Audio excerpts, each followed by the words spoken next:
G'day cocktail lovers. This is my version of a cocktail I found on the Difford's Guide website called the Roxie Ray. And I loved the sound of it on the site. And then I saw it was named after an Australian singer who I'd never heard of. So I looked her up and she's really quite good. If you like the bluesy, jazzy style singing, I think you'd like Roxie Ray. You should go and check her music out. She inspired this cocktail on the Difford's Guide website. Now, in terms of your more classic cocktails, the inspiration for this Difford's recipe was a reggae rum punch and did a few tweaks. Now, me being me, I thought, well, if it's going to be about an Australian singer, I'm going to use Australian content in the drink as well. Big surprise, right? Me insisting on using local products. So I've riffed on what they did on Difford's Guide, which, as I said, is basically a riff on a reggae rum punch, and come up with my version of a Roxie Ray, which I will give a quick taste.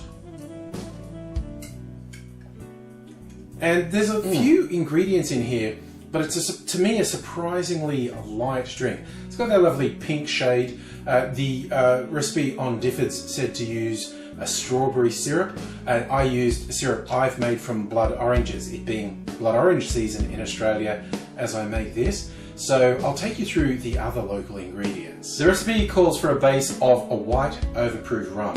And I've gone with this one, the Killick Distillery, which is about an hour up the road from me. They've won a few awards for this specific overproof white. Well, they call it silver because it's technically not aged to the way that is required to legally call it rum in Australia.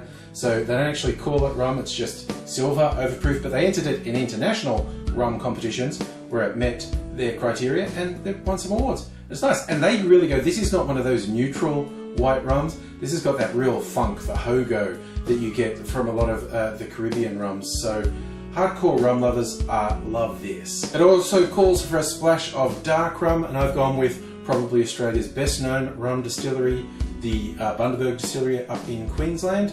They call this 1961. It was the anniversary year for them, but this was aged for 1,961 days, and it's quite a tasty dark rum. The Difford's recipe called for a passion fruit liqueur, and I thought I'd keep it a bit more tropical, and again, another local one.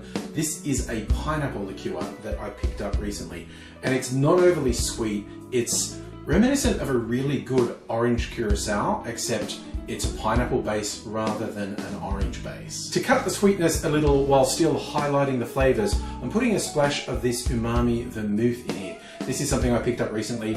It's a very niche product. You're almost certainly not going to have this or anything particularly like it, but if you want to actually put that slightly savory element, just a splash of olive brine would be good, or even just a few drops of saline solution. Besides cutting the sweetness a bit, it actually brings forward a lot of the flavors. And this is what's left of my blood orange syrup that I made. I call it a cordial. It's a syrup, it's a cordial. It's just really tasty. Man, I like blood oranges, and I'm glad for the chance to use it in this. So that's all the elements which comes together into this cocktail, and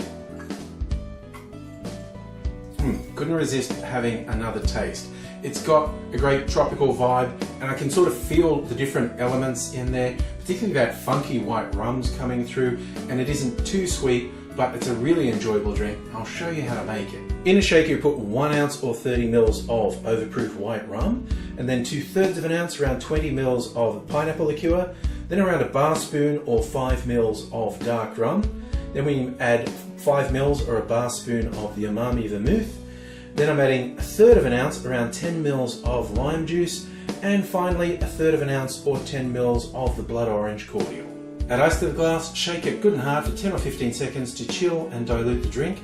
I'm straining that into a rocks glass over a big chunk of ice. For a garnish, I'm just doing a maraschino cherry on a skewer. You could do this over crushed ice as well, or I was actually slightly tempted to just do the dirty dump, tip all the ice from the shaker in there. Do what you feel. Go with your feelings. Roll with it. Tropical drinks aren't meant to be too stuffy. Just go with something that feels good to you. This feels good to me. As always, I do hope you're feeling good wherever you are and that you are looking after yourself, because I do want to see you back here. Come back soon, you hear? The old, subscribe, come back, comment, all those things. It's great. Just be part of the fun. I'm having fun anyway, so I do hope you're having fun. And until I see you again, I will say cheers.